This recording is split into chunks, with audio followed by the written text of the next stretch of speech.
आणि बातमी पुण्यातूनच। पुण्यात गावठी पिस्तूल विक्रीचं रॅकेट, तर पिस्तूल वापरून गुन्हेगार दहशत माजवतायत। तर पुण्यात गावठी पिस्तूल विक्रीचं रॅकेट उघड झालेलं आहे।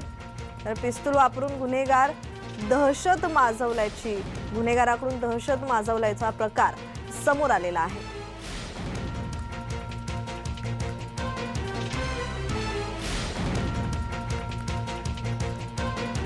पुण्यात गुन्हेगारी वाढत आहे, त्याच पार्श्वभूमीवर जय महाराष्ट्र वृत्तवाहिनीने याबाबत मोहीमही राबवली होती आणि या मोहिमेची दखल राजकीय वर्तुळातून नेतेमंडळींनीही घेतलेली पाहावयास मिळालेली आहे। त्यावर प्रतिक्रियाही उमटत आहेत।